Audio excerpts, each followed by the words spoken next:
Olá, pessoal. Estamos iniciando mais uma aula de ensino religioso e dando continuidade ao projeto Aprendendo em Casa. Vamos relembrar os temas que nós já abordamos nas aulas anteriores. Na primeira aula do projeto Aprendendo em Casa, de ensino religioso, nós abordamos o tema religiosidade e fé durante a pandemia. Então vocês viram, aprenderam que religiosidade é o conjunto de crenças, e crenças são várias que nós temos aí em nossa sociedade. E fé é crer, é acreditar em algo, em um Deus, em determinada filosofia religiosa. Na segunda aula, nós abordamos o tema ética, moral e tolerância. Nós vimos e aprendemos que ética é o caráter, é a maneira de agir da pessoa na sociedade. A pessoa ética, ela inserida na sociedade, ela contribui para um equilíbrio social. A moral são conjuntos de regras, de normas. Aprendemos aí que esses princípios morais, eles são ensinados em casa, na família. Os pais são os primeiros responsáveis. As religiões, através dos seus ensinamentos, a crença cristã, por exemplo, tem os 10 mandamentos, que são considerados valores morais, princípios morais. Então, os princípios morais estão inseridos aí no nosso cotidiano. E aprendemos também sobre tolerância, que é ser flexível, é respeitar as diferenças, é tolerar o outro independente da sua opinião, da sua crença. E depois de todo esse trabalho, que vocês compreenderam muito bem, porque estou tendo um retorno muito positivo de vocês estão acompanhando as aulas pela TV Gerais, agora é hora de aprendermos, como eu falei lá na primeira aula, sobre as religiões, as histórias das religiões. Vamos aprender de uma forma histórica, científica e filosófica. Não podemos falar de sociedade, de civilização, sem falar das religiões que tiveram grandes influências no surgimento das civilizações. Hoje, nessa aula, eu vou falar daquela religião que é considerada a maior em números de seguidores, que é a religião cristã, que é o cristianismo. E para aprofundarmos nesse tema, no cristianismo, nós vamos ter um segmento. Primeiro nós vamos aprender o contexto histórico do cristianismo. Depois nós vamos, em outra aula, nós vamos aprender os líderes do cristianismo, livros sagrados, vamos aprender os símbolos, todas as religiões têm símbolos, e até chegar em outra aula que vai abordar as tradições religiosas referente ao cristianismo. Então vocês vão acompanhar agora na telinha o primeiro slide, que vai estar falando aí sobre aquele que criou, aquele que foi o fundador do cristianismo. Não precisa assim, aprofundar muito, porque cristianismo vem do nome Cristo. Jesus Cristo foi o fundador do cristianismo. Através dos seus ensinamentos, da sua filosofia de vida, do que ele pregava, do que Jesus pregava, que surgiu aí o cristianismo. Naquela época, tinha a religião judaica, que é uma religião muito antiga. Jesus foi criado e cresceu no contexto do judaísmo, e logo após, através das suas convicções, da sua filosofia, do seu modo de pensar e agir, surgiu aí o cristianismo. Então veja no slide aí, e acompanhe comigo, por favor. A principal fonte para o estudo da vida de Jesus são os evangelhos. livros escritos por seus seguidores por volta do ano 70 depois de Cristo, e que fazem parte do Novo Testamento, a segunda parte da Bíblia.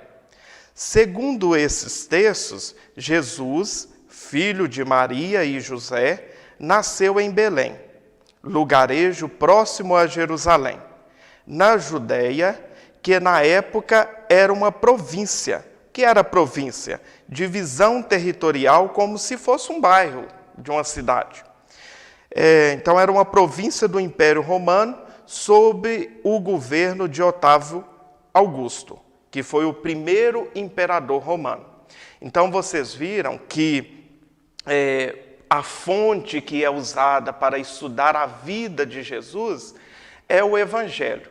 O Evangelho ele está no Novo Testamento, que são textos escritos, textos que pertencem à Bíblia Sagrada. A Bíblia Sagrada, a Bíblia é um livro sagrado dos cristãos. Lembrando que os cristãos, nós vamos até aprofundar mais na próxima aula, o cristianismo ele é dividido em 3 vertentes. O católico romano, o católico ortodoxo e o protestante. O protestantismo que nós conhecemos hoje em dia como os evangélicos. E a Bíblia, a Bíblia é o livro sagrado do cristianismo, porém ela tem, em cada vertente, católico, romano, ortodoxo e protestante, cada uma possui uma quantidade de livros diferentes que nós vamos estar vendo na próxima aula. Acompanhando aí na tela, vocês vão ver o segundo slide, mas antes é válido ressaltar que a família de Jesus era composta por Maria, sua mãe, e José. Lembrando também que a Bíblia fala que Deus é que enviou Jesus Cristo no ventre de Maria, e Jesus é o Filho de Deus, o enviado por Deus, e José é o pai adotivo, o pai que criou Jesus, no contexto histórico. Então, o segundo slide, vocês estão acompanhando aí, aos 30 anos, dizendo ser o Messias. O que significa Messias? Em hebraico significava o ungido, ou o sagrado, o puro. No sentido religioso é associado ao Salvador. Messias é uma palavra muito comum no nosso dia a dia, Tem muitas pessoas que estão associando aí Messias como Salvador, então não é difícil de gravar isso aí, não. Então, aos 30 anos, dizendo ser o Messias esperado, Jesus começou a percorrer as aldeias e cidades da Judéia, pregando o amor a Deus e ao próximo, a humildade e a igualdade entre as pessoas e prometendo aos justos o paraíso. Com isso, conseguiu um grande número de seguidores entre os judeus pobres. Então, Jesus, ele liderava as pessoas, ele conquistava as pessoas pregando o amor a Deus, porque ele sabia que ele era o Messias, o enviado, ele pregava isso para todas as pessoas que naquela época, a grande maioria, todos eram judaicos, e pregava, além do amor a Deus, o amor ao próximo. Humildade, ele gostava, ele ensinava as pessoas através de exemplos, então pregava também a humildade e a igualdade entre as pessoas. Então vocês já devem ter visto ou lido, visto em filmes, que tem muitos, ou lido, que ele defendia das prostitutas até os cobradores de impostos, dando ali exemplo de igualdade, de humildade, de humanidade, nesse caso aí, para as pessoas naquela época terem consciência desse valor que cada pessoa tinha. Seguindo o terceiro slide aí, acusado de pregar contra as autoridades romanas e de dizer que era rei dos judeus, judeus eram os adeptos do judaísmo. Então, o judaísmo surgiu em Israel há cerca de 4.000 anos. Jesus foi condenado à morte na cruz pelos romanos. Após sua morte, os apóstolos, com destaque para Paulo e Pedro, passaram a transmitir seus ensinamentos a vários povos do Império Romano, já que a proposta cristã era uma religião universal. Então tinham os 12 apóstolos, os 12 discípulos, que eram os responsáveis, os que ajudavam Cristo na propagação dos seus ensinamentos, da sua filosofia, do seu modo de pensar e agir e acreditar. Então Paulo e Pedro, eles foram fundamentais, tanto é que na história eles são considerados aí os primeiros papas, né, os continuadores do cristianismo. No quarto slide, vocês acompanham aí na tela, com as pregações dos apóstolos, o cristianismo começou a se expandir entre diferentes grupos sociais e povos, como os gregos, os romanos, os samaritanos, entre outros, e regiões ao redor do mar Mediterrâneo. Conforme o cristianismo se expandia, as autoridades romanas passaram a persegui-lo. E perseguiam por quê? Os cristãos eram perseguidos por não crerem nos deuses romanos, por se recusarem a cultuar o imperador e por defenderem a existência de um Deus único e universal. Então, enquanto os apóstolos de Cristo, eles pregavam um único Deus, ou seja, eles eram... surgia aí, no caso, a crença monoteísta, a crença em um único Deus. Os romanos discordavam porque os romanos, a sua grande maioria, eram considerados politeístas. Então, eles acreditavam em vários deuses, sendo que, entre esses deuses, havia um Deus supremo. Então, tinha essa contradição, esse embate aí entre os cristãos, os seguidores de Cristo, contra os romanos. Então, os romanos, eles, de uma forma bem agressiva, como acostumavam agir aí até para conquistar territórios, eles tinham esse conflito aí com os seguidores de Cristo. Então, Cristo, ele sofreu muito essa perseguição dos romanos por esse motivo. Então, vocês viram aí um pouco da história de Cristo, um pouco da sua família, um pouco de onde ele nasceu, de onde ele veio. Vocês viram que ele veio de Belém, próximo a Jerusalém. Vamos ver daqui a pouco que a etnia, a raça das pessoas dessa localidade de Jerusalém, que é considerado a Terra Santa, eram pessoas de raça com um tom de pele mais escuro, o cabelo mais crespo. Então, vocês vão ver mais daqui a pouco, para o final dessa aula, uma figura histórica de Cristo.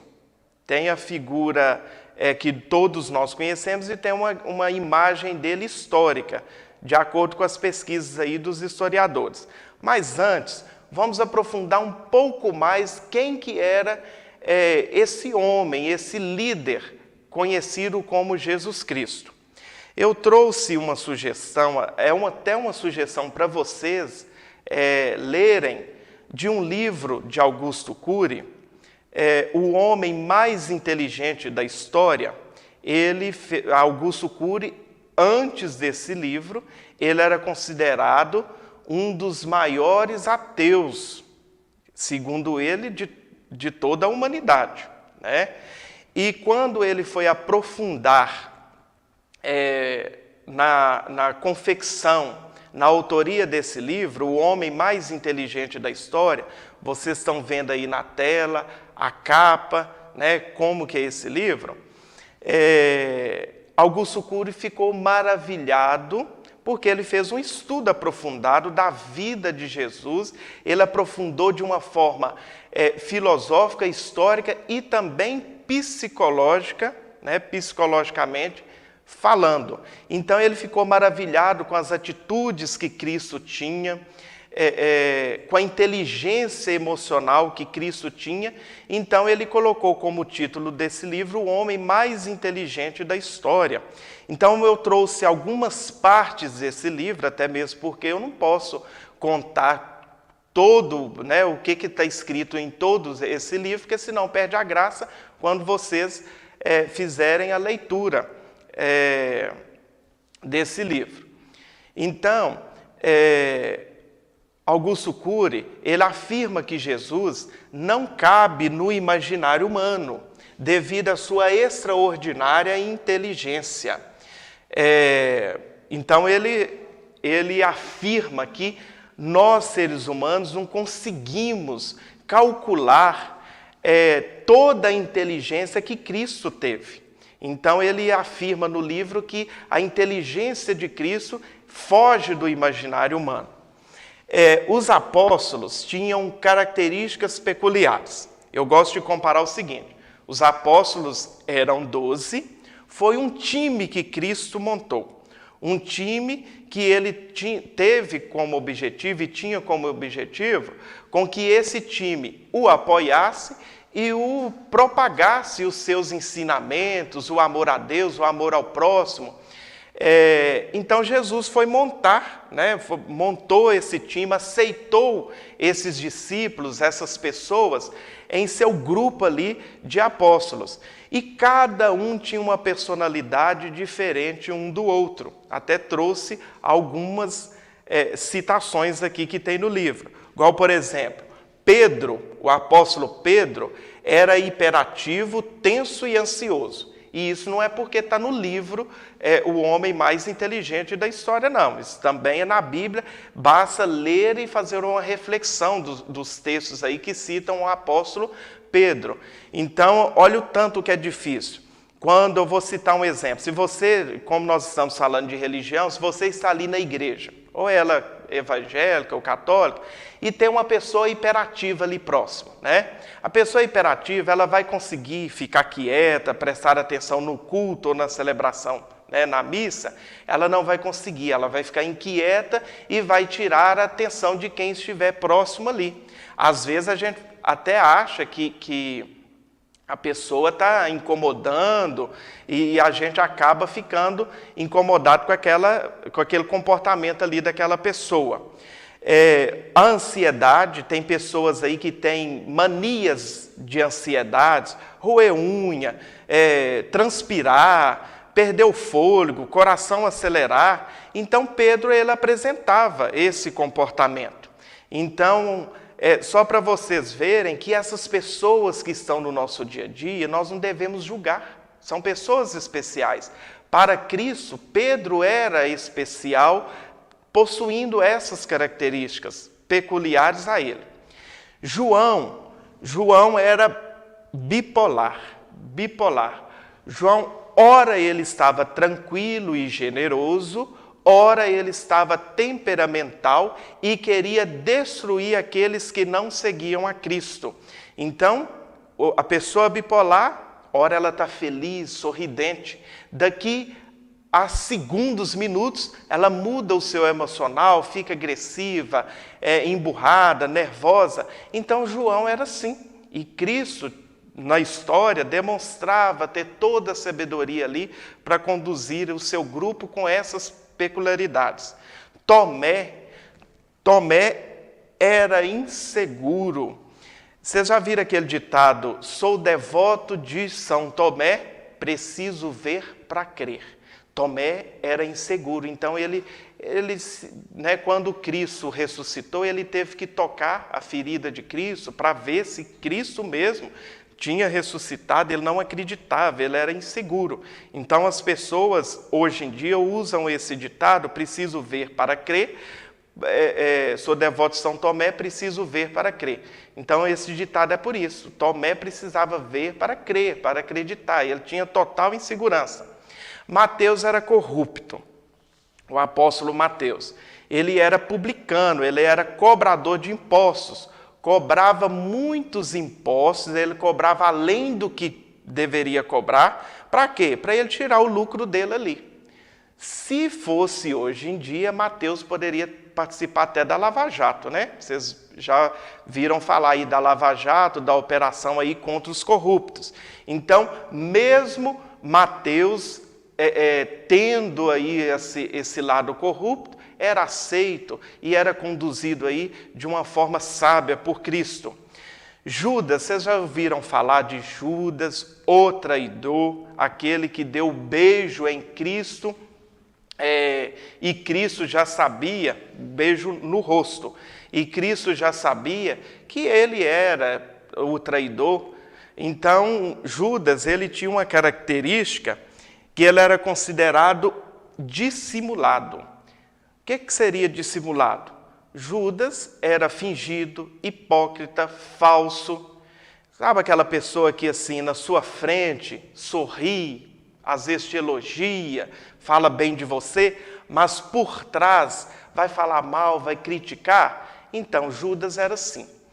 Então, Jesus escolheu esse time para executar o maior projeto, que era propagar o amor a Deus e ao próximo.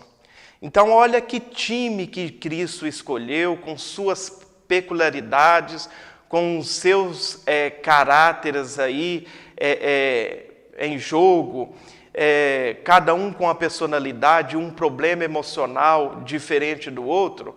Então, Jesus conseguiu, de uma forma sábia, e está no contexto histórico, conduzir o seu time. Quando vamos nos colocar no lugar de um técnico, suponhamos aí que você é técnico do Cruzeiro, e o Cruzeiro está precisando aí escalar um bom time, né, pessoal? Então, suponhamos que vocês é técnico do Cruzeiro e tem toda a liberdade de escolher o jogador que quiser, que está no mercado, do mais caro, do melhor.